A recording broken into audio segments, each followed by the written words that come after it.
Class, I hope things are going well as you're writing your first paper, the analysis paper.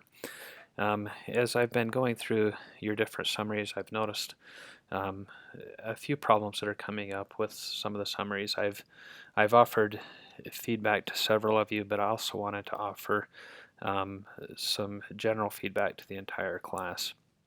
And the first thing that I would emphasize is using the writing summary PowerPoint. And that can be found if you go to lesson 5 from a few weeks ago. You can click here and download that PowerPoint presentation to help you write your summary. It has all of the essential components of the summary that you'll need in your summary, and so go through this um, um, and make sure that your summaries are lining up with this. Now, a summary should be, anywhere from between about 150 to 200 words. And so, um, you know, there will be things that you add into that summary that aren't necessarily in this presentation, but this is a great starting point. It helps you to start writing that summary. And the problems that I'm noticing are mainly in the beginning of that summary. And so to kind of illustrate this, I want to review a student summary, and this is a student summary that I've received. For the most part, I think it's really well written. I just want to go through just a few points and talk about those so that you can see what I'm talking about, and so that you can see better the way I'm grading the things that I feel are important. And so just to start, there's this opening sentence in his essay, How to Mark a Book. Mortimer J. Adler, a PhD recipient, argues that marking up a book is not an act of mutilation but of love. And you'll see anything that is read is something that I've changed in this, and so I've added a couple of commas, deleted the in that sentence here. But first off, in this opening sentence, the PowerPoint tells you to list the credentials of the author. And if we go and we look at Adler's credentials, we see the things that he's been involved in. Now, I would suggest that that you not include all of the author's credentials, his or her credentials, but you include those that are most pertinent to the arguments you're making and pertinent to the article that the author wrote. And so, if you look at Mortimer J. Adler's credentials here, he founded the Great Books program. He edited Encyclopedia Britannica. He earned a PhD, and then he wrote some books.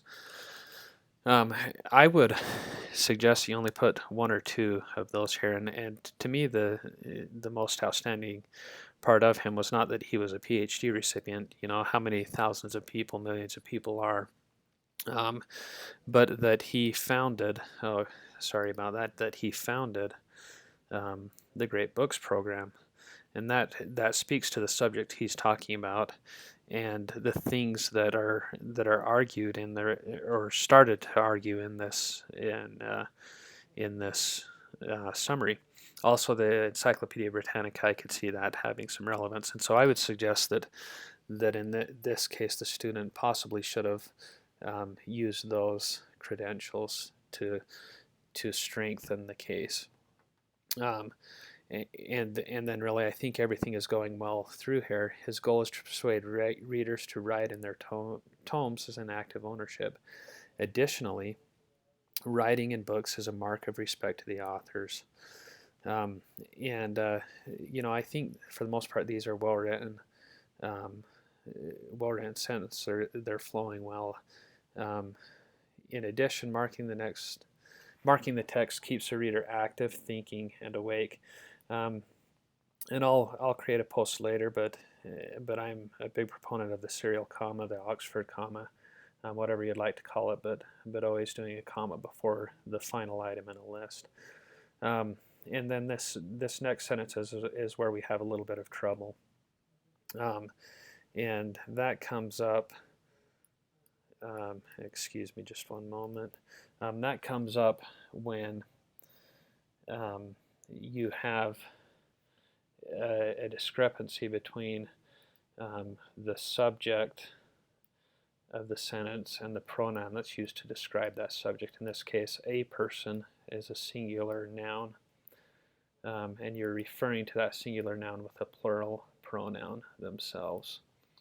And so that's a problem in that sentence, and why you have the green squiggly line underneath this sentence telling you there's something grammatically wrong with the sentence.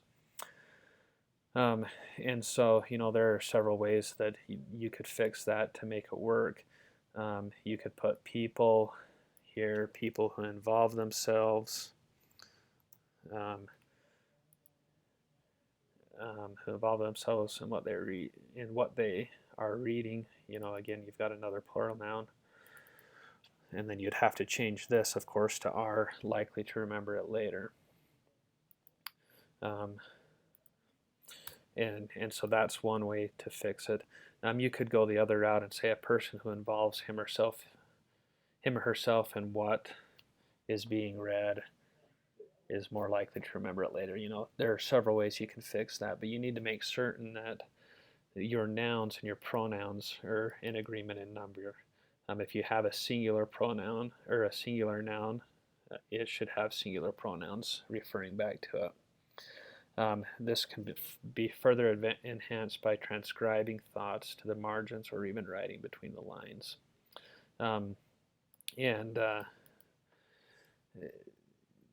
This sentence is in passive voice.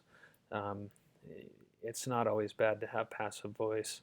But it is sometimes weaker, and so if you've got questions on passive and active voice, look that up online. You'll find some great resources and articles on how to make your writing more active. It makes it stronger, more forceful, and can be very helpful to you.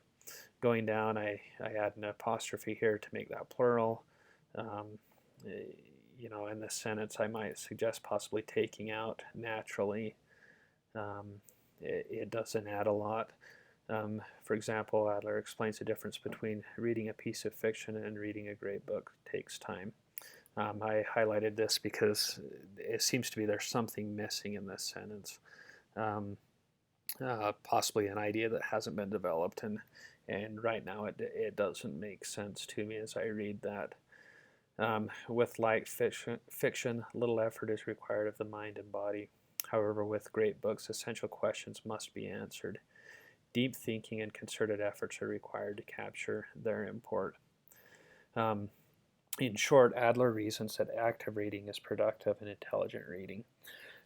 One thing that I would suggest is that you not add something in your final sentence that you haven't talked about until this point.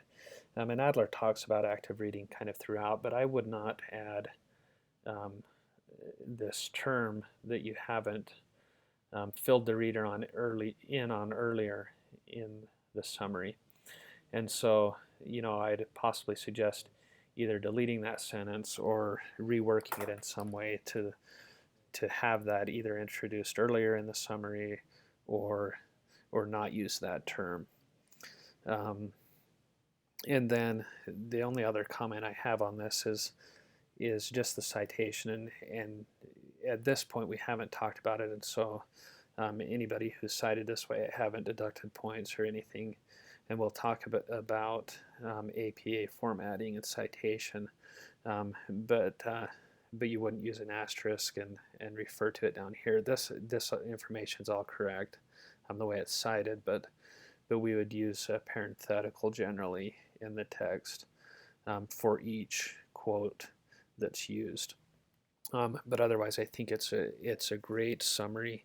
You're all doing great jobs on it, and if you have any questions whatsoever about your summaries, about anything that you're writing right now, please feel free to contact me. I'm happy to help you in whatever way I can.